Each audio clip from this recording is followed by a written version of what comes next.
यहाँ पर ये सामने हमारे पास समीकरण दे रखी है, दो समीकरण दे रखी है। फर्स्ट वाली x minus Y plus 1 equals to 0 और सेकंड दे रखी है हमारे पास 3x plus 2y minus 12 equals to 0। अब दोनों को हमें सोल्व करना है ग्राफ बना के, इसका हमें बनाना है ग्राफ। अब यहाँ पे इस सवाल के सबसे पहले तीन भाग होते हैं। फर्स्ट वाली जो समीकरण होगी उसके लिए हम टेबल बनाएंगे, इस प्रकार से एक टेबल बनेगी, और सेकंड वाली जो इक्वेशन है इसके लिए भी हम टेबल बनाएंगे इस प्रकार से, और दोनों टेबल की हेल्प से हम लास्ट में बनाएंगे इसका ग्राफ। जैसे भी हमारा ग्राफ आएगा वहाँ से हमारा आंसर आएगा। तो यहाँ से पूरा रोड मैप हमारा क्लियर हो गया। तो देखते हैं कि आगे क्या होने वाला। सबसे पहले हमने क्या किया कि हमने पहले ही कहा कि क्वेश्चन को दो पार्ट में हमने स्प्लिट किया हुआ है। यहाँ पर हमारे पास x माइनस वाई प्लस 1। अब इसमें ये जो प्लस 1 है इसको हम सामने की तरफ शिफ्ट करेंगे, और इसमें ये जो माइनस 12 है इसको हम सामने की तरफ शिफ्ट करेंगे। तो यहाँ पर ये प्लस 1 सामने की तरफ आएगा तो माइनस 1 हो जाएगा, और इधर x माइनस वाई, और यहाँ पे 3x प्लस 2y यहीं रहेगा, और माइनस 12 सामने आएगा तो वो प्लस 12 बन जाएगा। दोनों इक्वेशन जो अब ये बनी है ये ज़्यादा इम्पोर्टेंट है। दोनों में x बराबर 0 और y बराबर 0 रखना है इसमें, और x बराबर 0 और y बराबर 0 रखना है हमें इसमें, और ये हमें रखना है इसमें।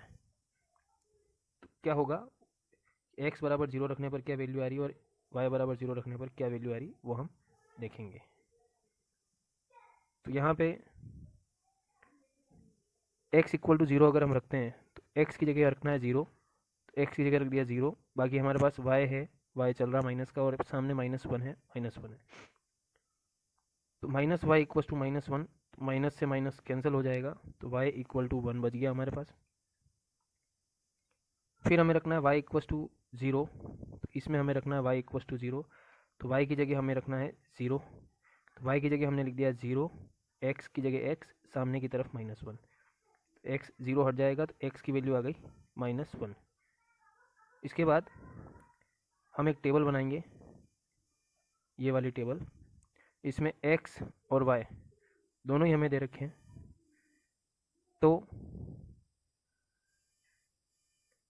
आपको देखना है कि जब x रखा है 0 तो y क्या आया 1, तो x के सामने 0, y के सामने 1। जब आपने y रखा 0 तो x आया माइनस 1, तो y के सामने 0, x के सामने माइनस 1। ये टेबल फर्स्ट वाले कंप्लीट। इसी प्रोसेस से, इसी तरीके से इसकी भी हम अब टेबल बनाने वाले हैं।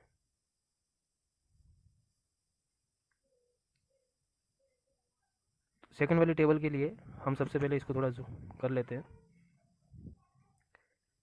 सबसे पहले x इक्वल टू 0, जहाँ x है वहाँ 0 लिखना है, 0 लिखा, 3 इंटू 0 0 हो जाएगा, साथ में 2y सामने की तरफ 12, 2y इक्वल टू 12, इस टाइप से दे रखा है। ये 2 मल्टीप्लाई में है, सामने डिवाइड में चला जाएगा तो 2 डिवाइड में आ गया, 12 डिवाइडेड बाय 2, कैंसिल करेंगे इसको तो ये आ गया 6।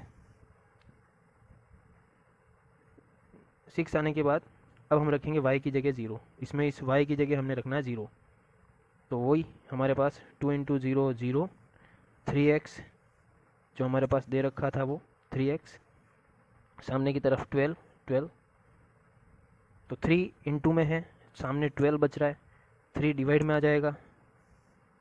जैसे ही 3 डिवाइड में आ जाएगा तो 12 डिवाइडेड बाय 3 इज़ 4। अब यहाँ से देखेंगे कि जब आपने x को रखा 0 तो y की वैल्यू आई 6, तो x के सामने 0, y के सामने 6। आपने रखा y की वैल्यू 0, x की वैल्यू 4, तो y की वैल्यू 0 और x की वैल्यू हमने रख दी 4। तो इस टाइप से हमारे पास फर्स्ट इक्वेशन की टेबल और सेकंड इक्वेशन की टेबल दोनों ही हमारे पास तैयार है। अब इन दोनों टेबल से हम किस प्रकार से ग्राफ बनाएंगे वो देखेंगे। एक बार हिंट के लिए मैंने दोनों टेबल यहाँ वापस बना ली है, और यहाँ सबसे मैक्सिमम वैल्यू मैंने देखी 6 आ रही है वैल्यू, सबसे मैक्सिमम वैल्यू यहाँ आ रही है 6। तो ग्राफ पेपर होगा आपके पास, उसमें आप ये लाइन और ये लाइन ऐसे आप ड्रॉ करेंगे।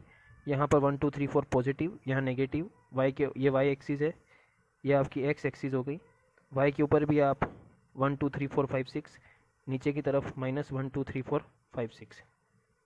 अब ये कह रहा है x पर 0 y पर 1, तो x पर 0 और y पर 1, तो 0 तो यहाँ होता है, यहाँ x पर 0 और y पर 1, तो ये वाला पॉइंट हमारे काम का है।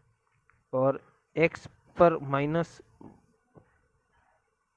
मतलब ये देखना है कि y पे क्या आ रहा है, पहले 1, तो 1 पे हमने डॉट लगाया, और फिर x पे क्या आ रहा है -1, तो -1 पे डॉट लगाया।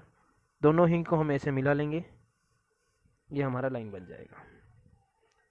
और ऐसे ही हम देखेंगे कि इसमें क्या आ रहा है, सेकंड वाले में y के सामने क्या आ रहा है 6, तो y के ऊपर 6, और x के सामने क्या आ रहा है 4, तो x के ऊपर 4, दोनों को ज्वाइन कर देंगे। इस टाइप से सेकंड लाइन बनेगी हमारी। देखते हैं बन रही है या नहीं। ये आपकी फर्स्ट लाइन बन रही है,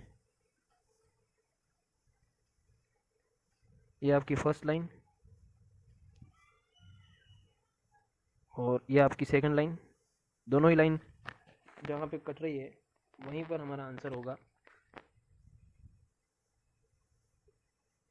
दोनों जहाँ पे कट रही है, यहाँ पे देखा मैंने आंसर, एक आ रहा है 2, x पर 2 y पर 3, तो x equal to 2 y equal to 3। यहाँ तक इसको एक बार वापस देखेंगे तो समझ जाएंगे कि पूरा क्वेश्चन किस टाइप से हुआ है। अब आपको इसी प्रकार के 3 क्वेश्चंस मैं और दे रहा हूँ, इसको आप करेंगे और करके इसको ग्रुप में अपडेट करेंगे कि आपने कहाँ तक सोल्व किया। ये फर्स्ट, ये सेकंड, ये थर्ड, तीनों क्वेश्चन सोल्व करके आप बताएंगे।